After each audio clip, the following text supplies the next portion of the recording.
This is Alice Alicia Jones, and I welcome you back to part two of Releasing Burdens.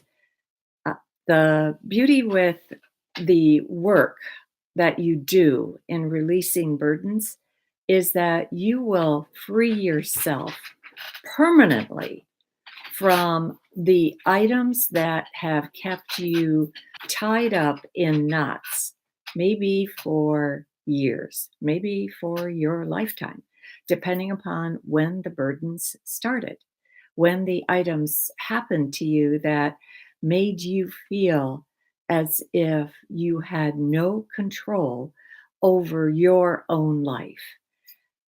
One of the things that I had recommended before was introspection, meditation, contemplation. But right now, we're going to go into something different. One of the ways that, one of the things that I had to do for myself is once I uncovered all the items that I needed to forgive other people for, I also made a list for myself on what I had to forgive myself for. And the beauty was for every single thing that I had to forgive somebody else for, I also discovered, oh, I may have not intentionally hurt someone, but I certainly did inadvertently hurt someone. And a lot of times these were members of my family that I was the closest to, like my mother.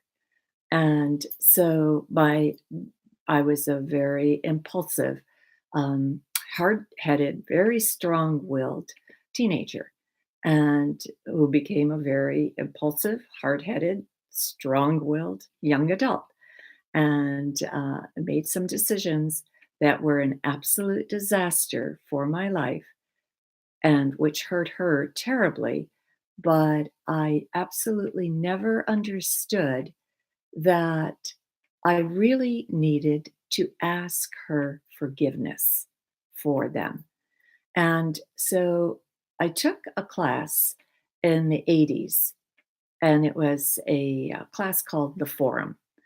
And one of the things that he suggested, the moderator there, is that if you have to get forgiveness from somebody who is in spirit, the you can do it. And you have to ask them to come and sit in an easy chair across from you. And he said to us that as long as you can see them for 30 seconds in your mind's eye, you will just know that you've accomplished what you set out to do. So I did this. And incredibly enough, first called in my father, then I called in my mother and asked forgiveness for certain specific issues that I had done. For example, I had married a man that I only knew for 3 weeks. I didn't know him. I didn't love him. I pretended I did. I vehemently said I did, but I basically knew nothing about what I was getting into. And then proceeded, unfortunately, to live in a version of hell for the next 6.5 years until I finally ended the relationship. But effectively, I had a huge list of items that I needed, like I said, to forgive others for and to forgive myself for. So, what I did is put down the list. And in writing the list, I took the various scenes and made them pretty short and put them only on one side of the paper. And then at the end of writing page after page after page of this, I cut through this list and made it my forgiveness list. I I took each line of print and very tightly um, folded it up like chances and then put them in an enamel pot, which became my burning bowl. And I made a ceremony out of burning all of this up and recognized that all the pain that I had released from my body was now nothing more than a little bitty heap of ashes. And the ashes were so tiny that they practically were non existent. And the amazing thing was that as I watched those items burn, um, the pain that it had taken to bring those memories to the surface also released me from th- from where they had lived inside of me. So no longer did that pain now continue to flare up inside my own body. And in watching those ashes and watching the flames um, burn the all those experiences and looking at the ashes that were left, I recognized how absolutely insignificant it was for what was left behind for me. And I totally recommend that you do this. There is another part to this lesson. You also can, as you put down the list of the items that you need to forgive somebody for, you can also, on another sheet, list the benefits that you received from having gone through this. And sometimes the only benefit that you could honestly say to yourself is, I will never act in this manner. I will never do this to another human being. We all have so many items that are stored inside of us that are wreaking havoc with our energy field. And I find that this burning bowl ceremony is one of the greatest ways of releasing the pain. There are other techniques too, and I would like to lead you into some breathing techniques. One of them is to inhale to the count of 4,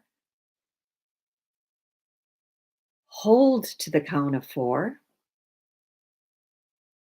and exhale to the count of 4, and work up from that to the count of 8. This is a way of clearing your energy field that is you're doing it through your breath. You're doing it by controlling your breath. And your breath is what connects you to God.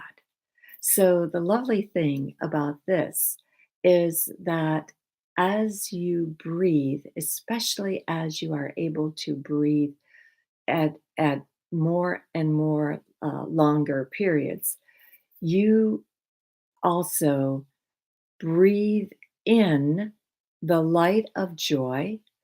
You breathe out the toxins that have stored up in you. I do recommend that you do this after doing some of the other exercises because of the fact that just breathing alone, yes, can help stabilize you, but it's not as effective as permanently releasing something that is stored inside of you because it's what's permanently stored inside of you that's going to keep recharging in you. So anyway, but the breathing technique is absolutely fantastic. There's another part to a breathing technique that's called a yoga breath. And the yoga breath is simply using two fingers, taking your nostril and breathing, plugging one nostril, breathing out, then breathing in, then plugging that nostril, breathing out, then breathing in, and repeating out, in,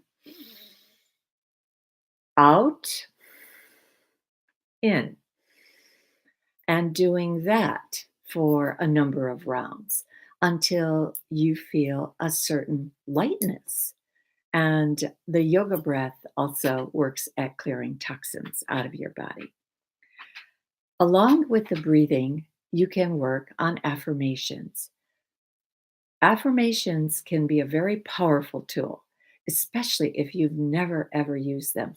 The one thing about affirmations that you absolutely have to do, though, for them to be effective, they have to be in the first person. They have to be, so it has to state, I am. They have to be positive and they have to be in the present tense.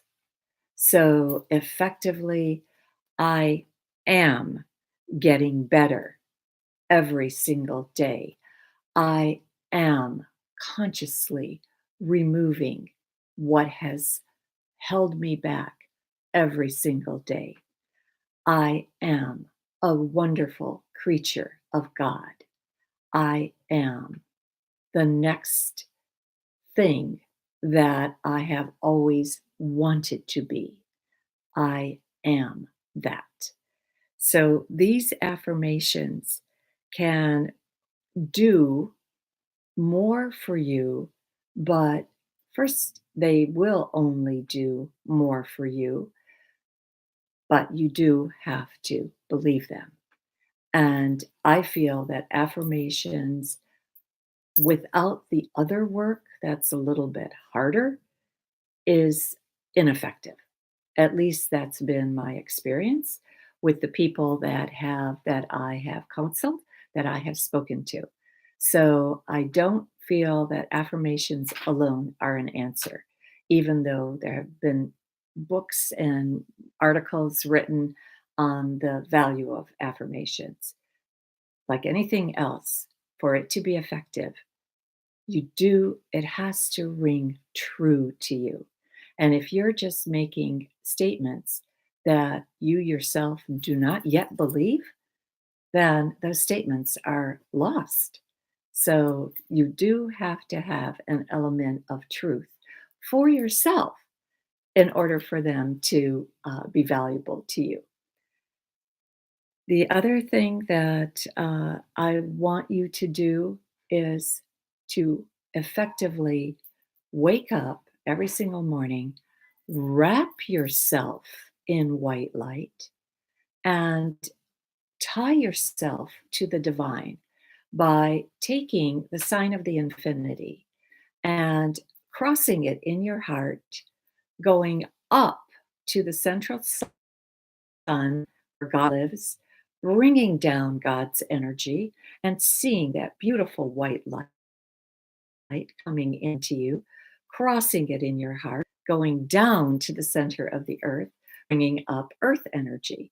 And you will see that this energizes you in such a wonderful place and puts you into such a wonderful place. And then wrapping that energy of God's light and Mother Earth's energy, wrapping it in white light and going through your day with it will make you feel um, magnificent. So I do encourage you to try this, and I would love to share more with you. You can get it in my book, Own Your Power, Day by Day, available on Amazon, available on Balboa Press, available at Barnes and Noble, filled with 365 meditations that are helping to release emotional, mental, and spiritual burdens. Thank you very much. And we will see you for the next portion of this.